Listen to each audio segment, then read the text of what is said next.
You know what I'm saying? It's your boy 100K track, and I just jumped up the porch with Dirty Glove Bastard. You know what I'm saying? Hey! I wanted deep pockets, instead I got a deep heart. I play the hands I was dealt, I never switched cards. Alright, today we got a 100K track jumping off the porch with us today. Yes, sir. You know what time it is. Big 100K in this bit. Long live P-Roy, you know what I'm saying? Pre-Melvin. For sure, man. How you feeling today? Feeling good, bro. For sure, for Blessed, highly favored, just getting it in every day. No Taking doubt. advantage of every opportunity that comes, you know? Absolutely. It's a pleasure to have you on the porch with us today, for sure. It's a pleasure to be here. Y'all going crazy right now. Appreciate the love, gang. I was just saying that I brought so much artists through here Yeah. as an executive, and now I'm here as an artist. So it's Yeah. like, hey. It's like some Black Mirror shit, right? All right, for sure, for sure. That's real. So how would you describe growing up in South Florida? Growing up in South Florida, it's kind of like, from my vision, my lens, you know, it's very like, it was carefree as far as growing up as a kid. You really just was outside having fun, you know what I'm saying? Your neighbors and everything was so like close by, you know what I'm saying? So you, as a jit, I'd be outside playing basketball, getting whippings from my peoples to go inside. You know, it was really nothing too much drama. Not going through like, now as a teen, you know, just like every other place, it just got surreal. You know, some people got caught in the system, some people got caught, you know what I'm saying, through the graveyard, and some people just never figured it out.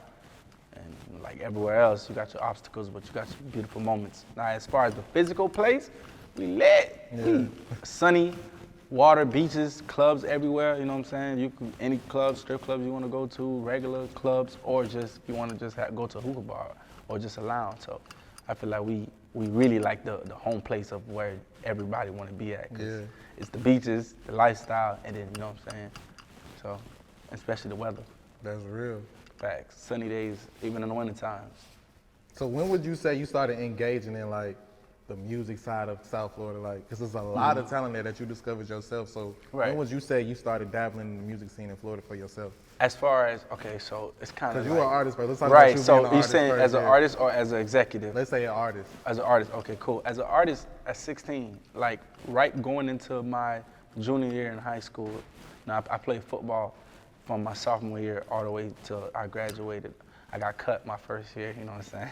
I didn't get a chance to make it, but from there, like at 16 going to like 17, I started doing music, open mics, and started going to like showcases, and just really in tune, building a studio at the house and stuff like that. The basic startup kit, you know what I'm saying? You get the one little mic, you get the headphones, and I had a group that I used to be with, like Shine Out Boys, so like it was me and a couple of my homeboys from like high school, and we just rocked out. So really at 16, I would say I started heavily like being in love with just making music, being around music and stuff like that. So when would you say you decided to put that dream on hold and switch the exec role? I never really decided to put it on hold.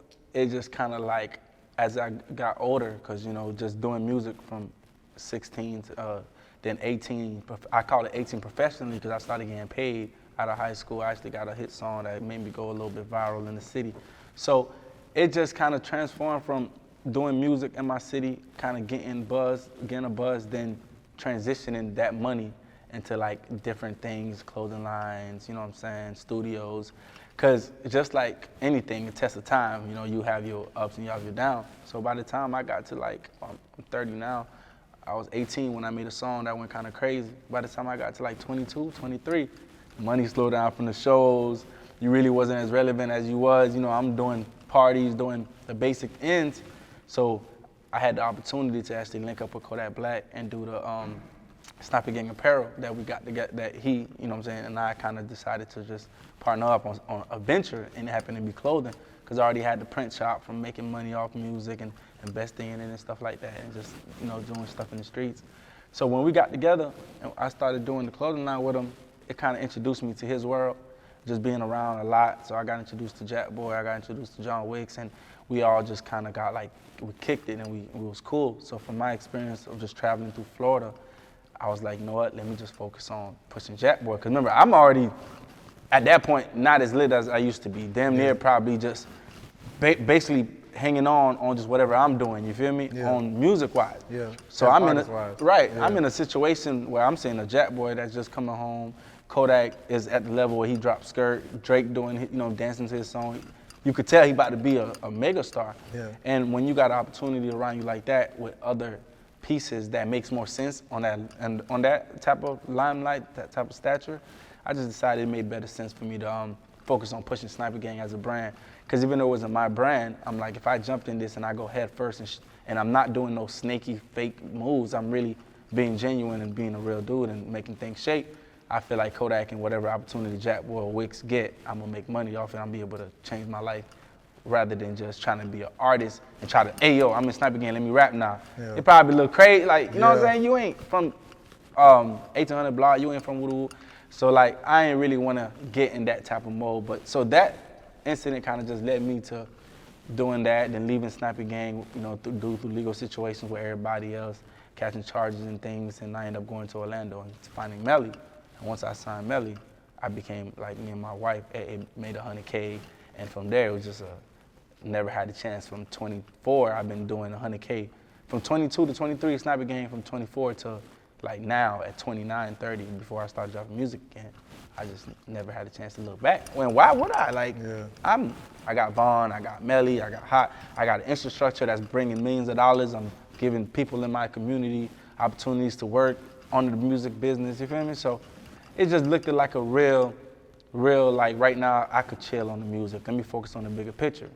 And when I got shot, you know what I'm saying, that day Vaughn died in Atlanta, unfortunately, it just kind of made me like, bro, life is too short. Let me not forget on my, you know what I'm saying, what I used to love to do too, because I did drop 7 tapes on that Piff. You know what I'm saying, like a couple music on YouTube, so I already had that passion to drop music consistently, so after getting shot on some like, looking back, like I was like, you know what, bro, let me give myself another opportunity. I'm already good at financially, I already got a winning brand. Let me, you know what I'm saying, utilize it for myself and still show people that, you know what I'm saying, I could be a jack of all trades. So. That's real. Yeah. How would you say you respond to the negativity that happened with the King Von situation, where a lot of people are saying you could have saved, you could have intervened in the situation? Right. How do you feel about all the negativity that comes with the situation? One thing about this, like this life we live, we can't control nobody else's thoughts but ours, and nobody else's actions or what they say is under our control, you know what I'm saying? I mean, certain things that I can understand from someone who is not in that position, someone who may be looking at it from a different lens because they came from a different type of lifestyle, or maybe they just been through different situations, and I could respect it. But of course, sometimes it's gonna get to me when you hear, oh, you could have did this, or you did that to gain financial like equity and more profits, or this or that, or you had other motives. And it's like, yo, I really lost someone I considered a brother, artist that I was invested in 100%, trying to make the biggest thing in the world, and he invested in me, so you know we could build as a brand as well.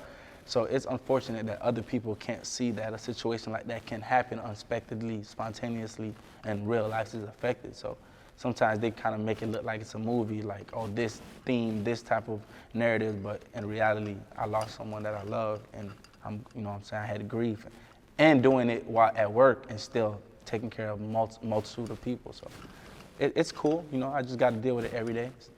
Some days my good days, some days my great days. My team and my family and my wife and, you know what I'm saying, everybody that supports me, keep me on the right path when I do slip and stuff. For sure. So ultimately, when people come to the porch, you know what I'm saying, we genuinely ask, when would you say you jumped off the porch? But Right. You are equity of all trades, a jack of all trades. So Right. I think you got to answer that question like 3 different times. Right. So when would you say you jumped off the porch in South Florida? When would you say you jumped off the porch as an artist? And when would you say you jumped off the porch as an exec? I ain't gonna lie.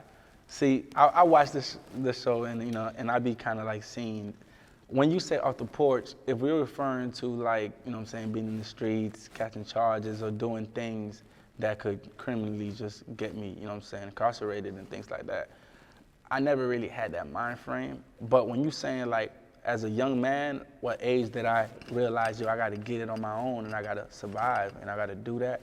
Since I was like 11 years old, you feel me? Like I'm from Haitian immigrants, come to in America from Haiti, so I'm really from the slums for real. 4'5", you know how that is, messed up sneakers, you got dirty clothes, you ain't really the coolest, so I jumped off the porch at 10, 11 years old. I was selling candy, taking candy for the stores, you know what I'm saying, doing what I gotta do, doing jugs, doing whatever I got to do at school, you feel me? But as far as jumping off the porch on that mentality-wise, early, feel me? And on executive-wise, I feel like once Melly dropped the IMU project, his like first major project with the Murder My Mind, I feel like it really, like it jumped off, like I jumped off like the porch on the music side where it got real. You had real artists, real people coming at you, real money, you know, throughout the whole time locally, like it was cool, even as an artist, it was just like, you know, it was good little money and stuff like that, but when Melly dropped IMU and Murder My Mind took off, I jumped off the porch all the way around the board. Headache, stress and all, everything jumped off the porch. That's real. And as an artist, really at 18, because from 16, doing the open mics and things like that, it was kind of cool. It was just like you know, just like anybody else just trying to make something shake. But once I got out of high school and I dropped a song called Ride That, which was like a twerking song, like going viral on Facebook, you know what I'm saying? I really jumped off the porch. I was making $2,000, $3,000, $4,000, $5,000 a show. People was booking me out throughout parts of Florida. I done went to Tampa, Tallahassee, like the whole region. And even throwing my own parties, just inviting like people off my face and just the people in the city coming by. I was making $8,000, $10,000. So I think at like 18, I jumped off the porch as an artist. So three different porches, right? That's cold though, that's real. Right. So how would you say you go about discovering talent? It's a little tricky now because there's so much talent. Yeah. And there's so much artists, there's so many creators, everything. So it's a little harder, but in the past, you kind of would keep your ears to the streets.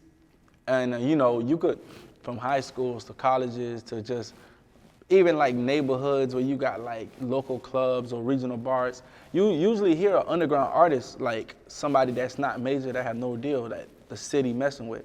So by me like being able to just travel as an artist, you know, with the little success that I had, I was able to tap in different markets and hear the upcoming artists and who's going on. That's how I even got a chance to ran through Melly, my brother Rose, ran through, you know, Hotboii and different situations like that. But now, really, the system is kind of like harder but easier because you got data. You got Spotify, you got YouTube, you got different outlets where data gets sent to us as labels, where it shows you certain artists that's not signed, you know, that's not on a major label roster that's getting popped, which is ironically, I showed up as an artist on a data that's showing independent artists that's not signed, you know what I'm saying, that's doing traction. So now it's kind of easier to focus on it. And then I got a staff of like 15 to 17 people in Florida that works in the 100K building where, you know what I'm saying, I got multiple A&Rs and multiple day-to-day people that go and look for artists, data, research, and we kind of just keep our ears regionally. And then I got like digital like distribution that I partnered up with, like Create Music Group, that I distribute all my music with, that's out of LA, and they'll find artists through their system and throw them to me. Or if a label that I got, like I got multiple artists with major labels, Atlantic Republic, Interscope, you know what I'm saying, 300, they'll kind of like, hey, track, there's a couple artists we're working with, either send it through management or partner up on the production side. So it's a lot easier, but harder, because there's so many people that do music, you know? Yeah, that's real. Right. But besides music, you also tap into the videographer world. Facts. So my Drew boy filmed Drew, it. you know right. what I'm saying? Facts. And y'all did the Yeah. Drew filmed it interview. Nah, Drew is like the president of the company as well as a director. So I managed Drew early with AA, where we started like when we found Melly, we also signed Drew and Smoke Exclusive, the one that did Murder My Mind. You know, some Mama Cry. He's a 6-time platinum record selling producer now. So we kind of did everybody on like a package deal, just basically like, yeah, we're gonna, you know, we believe in all these 3 individuals. But on the directing side, I'm really involved with it because I really pay attention to what Drew do, and I really pay attention to how big footage and, you know what I'm saying, just getting like things put the right way and brought it to the world. Because think about it, if it wasn't for Drew capturing Melly qualities and special video moments, we probably another director may not have able to show you the YNW, the Melly, the right way, you feel me? So I'm very hands-on on the production, and I salute any directors that's capturing anything and, you know what I'm saying, and putting art out there, so. That's real. I'm tuned in. So with Melly preparing for trial, what's going through your head as we see, you know what I'm saying? We got him in high prayers and everything. Appreciate that. What is going through your head? Hopefully we get to see him come home. How do you feel about the situation? Like, it's always been the same with me and Melly, and you know what I'm saying, some of the core people that just know the situation. We always felt very good about him coming home, you know what I'm saying? It was never a doubt in our head in the moment that we thought that it's possible that he's going to lose his life. And especially now that the death penalty is not off the table, where they're going with it, where if he don't win this case, they're going to kill him, you know what I'm saying? So it's more intensified, and of course, the defense team is definitely on their P's and Q's. You know, my day-to-day job is to make sure Melly's comfortable. So if that's picking up a phone call every day, twice a day, situating his day-to-day business, making sure, you know what I'm saying, his personal life with his family or his relationship or whatever he got going on, and his livelihood is getting situated. But mentally, just being there as a big brother, talking to him, you know what I'm saying, always thinking about the bigger plays and the visions, because we put it in the air and we put it in our spirit, and we, you know what I'm saying, we're very tuned into God. Like, you know, he's someone that's very, like, prays a lot, read the scriptures. I'm the same with me, you know what I'm saying, and my wife, like, and my whole team. So we know this is not how he's going to end the story for him and for myself, you know, and for the loved ones and the millions and billions of people that he touched. And I know, like, my little brother didn't do no heinous crime like that, took his 2 friends. But I know the system we live in and the type of world we live in, our skin complexion, we're gonna get identified at the gate. You see how it is, music, you know what I'm saying, hip hop, whatever it is you wanna call it, we get targeted a lot more now, but it's been a problem since, you know what I'm saying, throwback. So, you know, we don't feel like it's nothing major that my brother ain't gonna walk out that, and he gonna walk out that, you know, them cages in that cell, and he gonna be the biggest artist of that year and years to come. And that's the future that holds for him, so That's real. we ain't tripping. Free Melly for sure, man. For sure, and we're gonna stop saying that soon, because guess what? Melly free. He's gonna be free. That's 2022. Real. We ain't saying that after 2022. We're gonna be saying, damn, Melly, boy, another platinum plat. Yeah. Oh, you just went diamond? That's real. That's how we come in 2023. Why do you feel the artists coming out of Florida get so much hate from the police system, like, in their cities? And you know what I mean? Like, right. It seems like a lot of Florida artists that we see get hated on by the police in their city. Like, they get heckled. We, like, literally see it, like, a lot of people that's coming out, like, right. Kodak every year, you know what I'm saying? Like, they want to fuck with, they want to fuck with Melly, you know what I'm saying? Right. Like, why do you feel that is? They want to fuck with Jackboy, like. I feel like, cause, okay, so you got the talent that's come from different regions and different places, where you have, like, dancing music, or you have swagger music, or hustling music. And I think Florida, a lot of the artists that get a chance to pipe up and you know, really get crazy, really come from that lifestyle in the streets. So they already have a history and run in with a lot of the officials and a lot of the officers and the, you know what I'm saying, prosecutors. So I think by the time they on their 3rd, 4th, 5th arrest or other charges that they done beat or didn't beat or whatever that happened, you turn around, you see them being a star. I think that shadow and that past still make those officials and those, you know, people at those type of, like, authorities and shit, just want to get you more, because they're like, no, he didn't change. He was like that 4, 5 years ago, 3 years ago, with no money. I know he's doing worse of things now. And look what he rapping about. Look what they doing. Nah, we're going to just put pressure on them, because we know they're going to fold, they're going to end up crashing. So I think that's the narrative that they put on, the stigma they put on us from Florida as artists. And even me as an executive, who was an artist in terms of executive, I go through that same pressure. With just my artists and things, I'm automatically getting looked at it like you part of it, or you an accomplice, or you doing something that you ain't supposed to do. Especially when we come from where we come from, you know, we always gonna be like, look at different from our own people, not even just from the other races, just that's how we is, you know. Yeah. So I feel that. But they just gotta shake that. It's up to you to shake it. Mentally, you can't rap and be in the streets at the same time. Like, mentally and physically, you can't. Because once you get into that lifestyle and you get into that music and you putting things out there and you starting being a little bit more, you know what I'm saying, knowing the money coming in, I think you gotta completely do a 360, because it's never a win-win. You can't run the streets and be an artist or an entrepreneur into this field media because it's too much. It's too much social media. It's too much things going on. It's a lose-lose. That's real.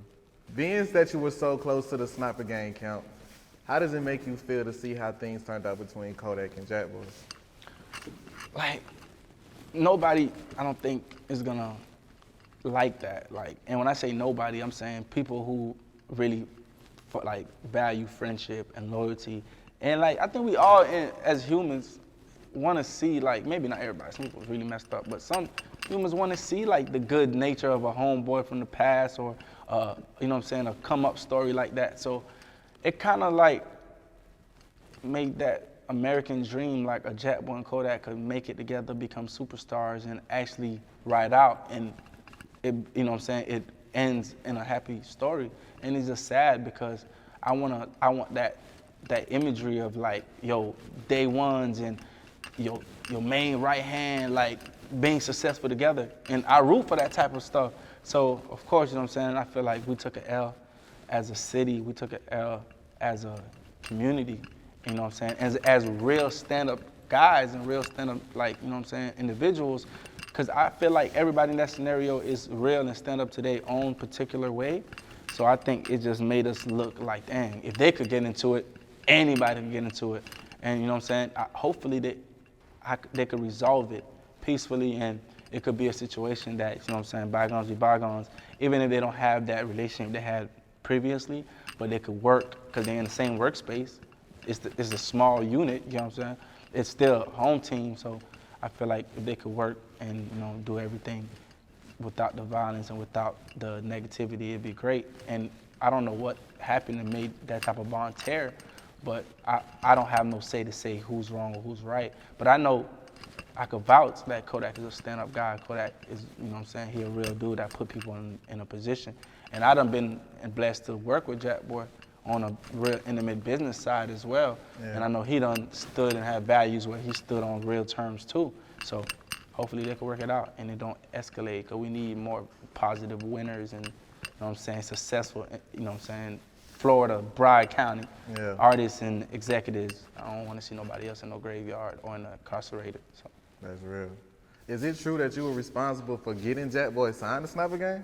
No, I didn't get Jackboy signed to Sniper Gang, right? Because they always had that like vibe and that bond. But I was the one that actually drove him to the Kodak house that day when he signed. You know what I'm saying? Which was crazy because, like, technically he jumped. On the business-wise though, it wasn't no contractual Sniper Gang. You know, it was just more like, you my dog, I'm your dog, like, rock. But when it actually became like contractual, like, I was blessed because I was moving with Jack and he didn't have a car at that time, so we were using my car. You know what I'm saying? So I was blessed to pick him up. I was happy as hell, like, yo, we got the contract. I'm like, yo, I'm about to come grab you, woo-doo. Yeah. So, you know what I'm saying? It was dope to be able to grab him and go to Kodak house and see, like, him sign it. Bro, that picture on Instagram is on my Instagram. You see, like, I'm taking a picture of him. It was more of a proud moment, like, to see, like, your dog could give your other dog an opportunity. And you know what I'm saying? It was dope. Like, I was able to live in that moment and to see where he at now show that, you know what I'm saying? I've been in a lot of beautiful, like, legendary moments very early. So it just motivated me to just do more legendary things and be part of more legendary situations. That's real. Speaking of legendary situations, right. You was a part of the Donna writing camp, right? Right. That's crazy. Right. I mean, it was a couple people part of that too. And at that time, you know what though? I don't even think it was Donda, because it could have been the Jesus album, because it was like 2019. Ye was still, you know what I'm saying, he was still on the spiritual vibe. But I was blessed to be in the room with A$AP Ferg and a whole bunch of like producers and engineers. He got a warehouse in LA. I think I don't know if he moved it in Calabasas, and it got like the whole clothing line, and upstairs is the studio. So, you know, he called me one day from just working with him through Melly and just having a relationship that we had during that time.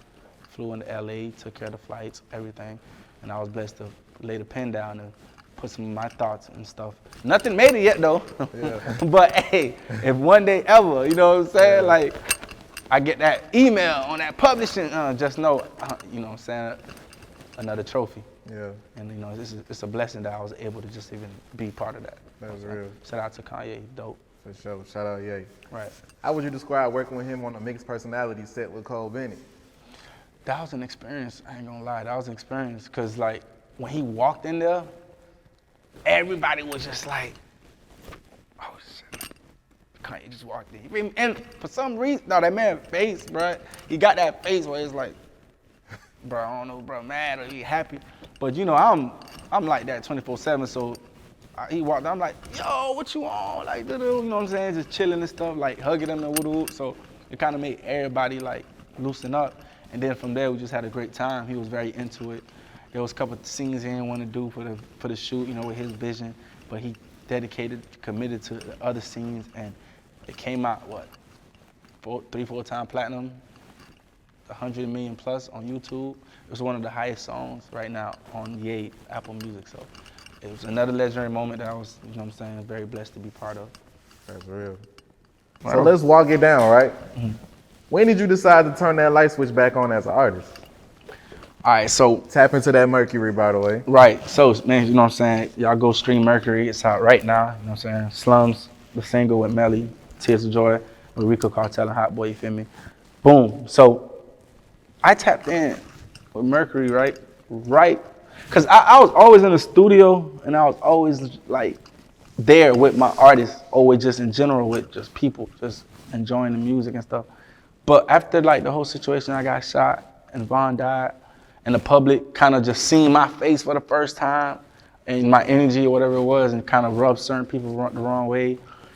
It was just a lot of things going on, and just people, and just a lot of, like, you know what I'm saying, sad and a lot of depressed times. So my, like, mode in Mercury was really like, yo, damn, I'm finally living my dream as far as, like, being in the music game as an executive, or just in general being around all the big artists that y'all consider legends, is my brothers, is my homeboys, people that really care for me and I care for them. So the money is there, you know what I'm saying? I'm able to buy what I want to buy. Financially, I'm taking care of people, and I'm in a great position. But mentally, I'm messed up, bro. Like, I'm dealing with getting shot for the first time ever.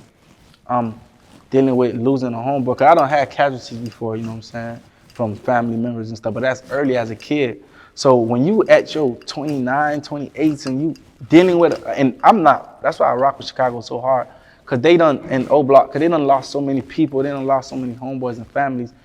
This is my first time dealing with that type of trauma, and I'm dealing in the public light, financially dealing with it with my business, and all type of new legal things coming out the way.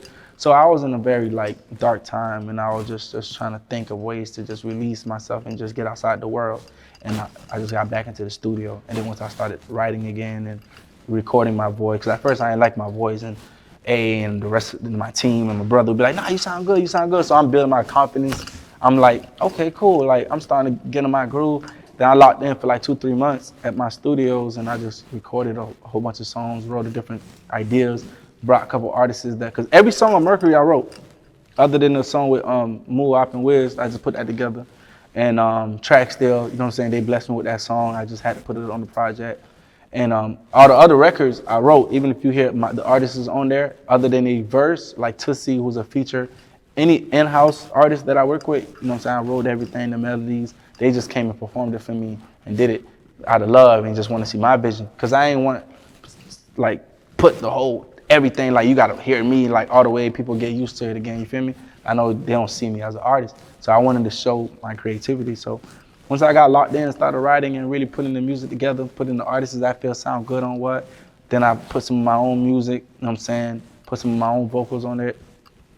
I felt comfortable, and I was like, you know what, it's time, it's like, because I dropped a couple singles and stuff, and I'm like, it's time to really put this project out and show the world, like, I could be creative, you know what I'm saying? Like, they told Kanye West he's only a producer.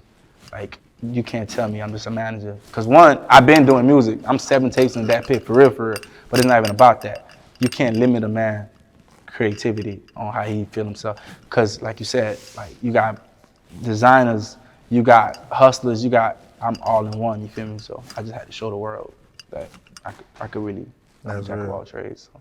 Would you say creating this album helped your grieving process while losing 100%. Like, listen to some of the songs. Like, you know what I'm saying? I'm not gonna put you on the spot, but after this, I don't know if you listen to the tape for real, you know what I'm saying? But if you listen to some of the songs like Time with 30 Deep, I'm explaining like, damn, why, like, I'm waiting till, why the world was waiting till I'm a millionaire for me to start having beef or drama, you feel me?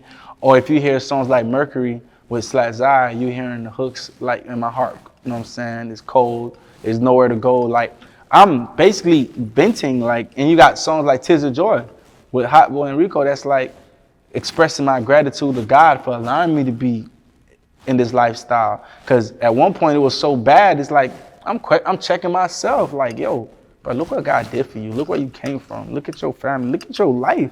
Look at your jewelry. Man, you tripping, like, man, thank that man, like, for doing that. I get you going through that. And I'm battling myself, like, I'm happy, I'm not happy. I'm motivated to work, I'm not motivated to work. One day I could be on Instagram, next day I can't be on Instagram. It's bad, because I'm really dealing with trauma, you know what I'm saying? I didn't go through therapy, I didn't do that. I'm getting into it with family members and, you know what I'm saying, my loved ones and my spouse, like my wife, is like, so when I really got into that pen, and it's just kind of like, I was able to put majority of my feelings into those songs. And that's why Mercury, you kind of see, is kind of like, not all the way pain, but you gonna hear success in it too, but you gonna be like, damn, this is relatable, because everybody been through a Mercury time, you feel me? That's real. So what else are you working on, 100K Trap, man? You got a lot of shit going on. You got your fingers in everything. Yeah, I do, you know. I'm trying to get Drew going with this podcast thing, Drew Mania, you know what I'm saying? I done been a guest on it, like you said, a main host on it for the first season. We wrapped up 13 episodes, and now we're on the second episode, second season. I just dropped the first episode with Kid G on there, you feel me? So working on that. I got a lot of like showcases coming up with artists too. I'm just hitting up different cities like this. I got a showcase coming up with academics, and my boy Mello from Orlando giving away $10,000, a Drew video, and 4 or 5 hour studio with me, you feel me? So I'm trying to get back into like being more active, because I'm just so used to moving around, and I don't want to move around with just an artist no more, because I'm not limited to just being a management. Like, I'm a record label, feel me? I'm a management, record label, I'm a hustler. So I'm just getting into showcases, giving artists the opportunity to come meet the staff, bring other incentives that may benefit them in the run, even if it's money or if it's opportunities. And I'm doing the Drew Mania, you feel me? And then Melly come home in a couple months. I'm gone, y'all. Just on private jets doing $1 million shows. Yeah. But right now, I'm working. You know what I'm saying? I'm trying to sow the seed, so when my little brother do come home, everything connect and it's a powerhouse. Cause I'm trying to be a household brand. Like, I ain't just trying to be a manager, a rapper, executive. I'm trying to do everything, you feel me? So. That's real. How would you say you discovered Hotboii, one of the hottest, my favorite coming out of Florida right now? You right? Your favorite? One of my favorites for sure. You ain't just saying that because I'm No, boy, that's my boy. I fuck with that nigga. All right. So, like, with Hot, it was really like all the, like, big up to my brother, like, you know what I'm saying, Mike Rose. Feel me? He's one of the executives on the 100K staff, and feel me, he's somebody that me and my wife AA like been rocking with on the music business, personal forever. Mm-hmm. So he really found him, like, doing, you know, regular data search, whichever way they brought talent, and he brought it to my attention. And I looked at his profile, I looked at his YouTube, and at that time he wasn't super huge, and I was like, damn, I ain't gonna lie, yeah, bro, raw. Like, I like how he had a song called In a Cell. He had a couple records prior, and I've been hearing Switcheroo because Melly know about it, you know, and his regional success in Orlando was pretty good, like pretty nice for me to, like, surprisingly, you wasn't gone yet. Because at that small and not too big, you know, some people do deals, but he stayed down, I guess, from just being locked up and just coming out. He wanted the right situation. So Mike brought him through. You know, he had his own team, EGE, feel me, and they came through, all of them, boom. We met, we talked, we looked at each other, you know what I'm saying, in the eyes, and you know what I'm saying, hey, let's lock in. We locked in. I also signed Rico Cartel at that time, at the same time too, you feel me? You know, and we just locked in and just went crazy.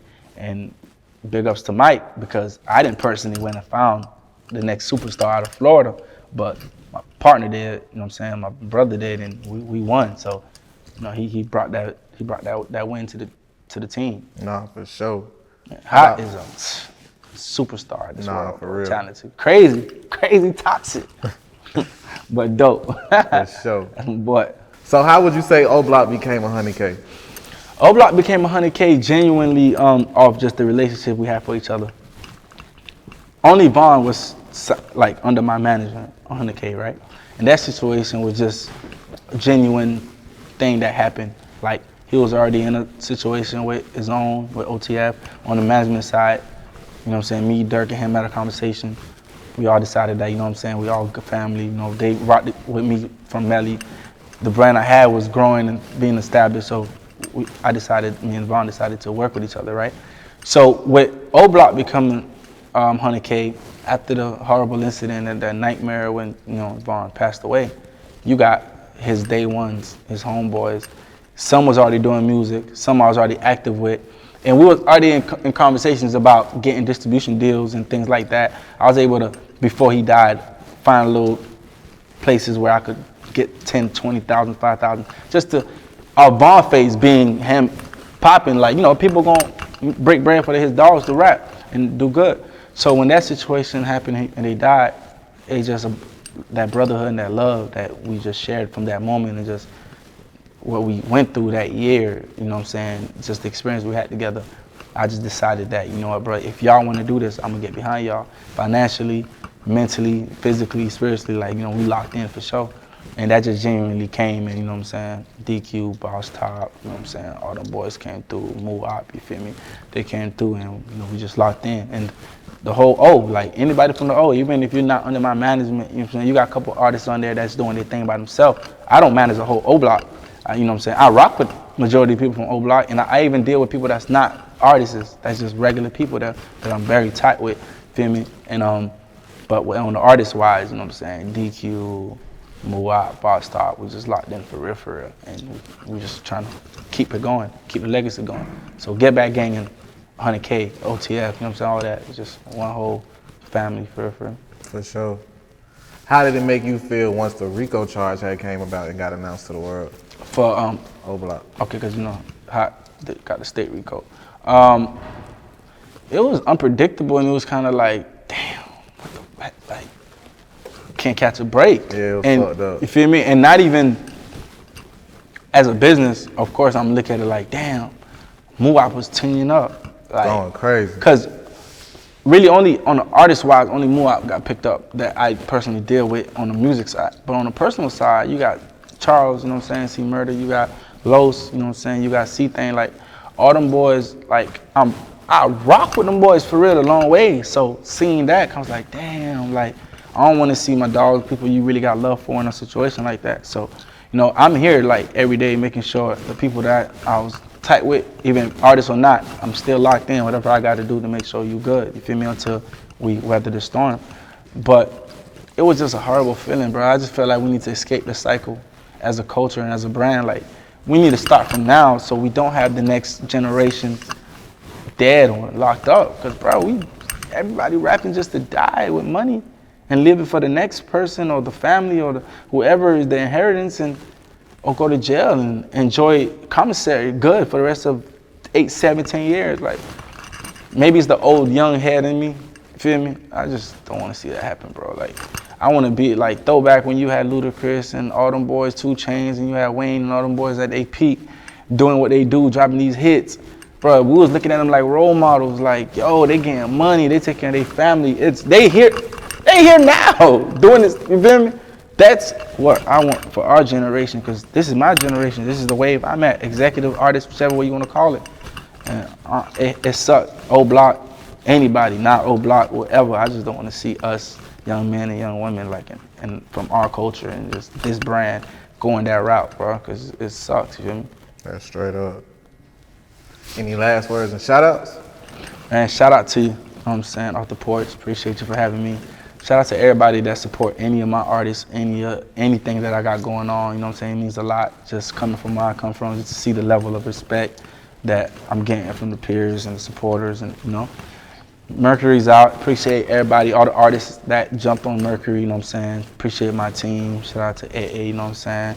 For, you know what I'm saying, holding me down through this whole process. Shout out to Walt. Shout out to the whole 100K staff. And shout out to the supporters and the fans that's streaming, you feel me? Because I'm on Spotify. Yeah. I'm doing all type of stuff as an artist that I wouldn't probably be doing if I didn't get this executive quotas, you know what I'm saying, status that I got now. So I appreciate everybody for rocking with me, and I'm rocking with y'all, you know what I'm saying? Stay safe, upcoming artists. Keep hitting us up on the DM, you know what I'm saying? We're looking for talent, and let's change, you know what I'm saying, the narrative of hip hop and rap, and as a whole, as a unit, let's just do better. Just trying to get to this money and, you know what I'm saying, and stay happy. For long live Vaughn, free Melvin, God, you know. Gang. I wanted deep pockets, instead I got a deep heart. I play the hands I was dealt, I never switch cards. I get emotional every time I think about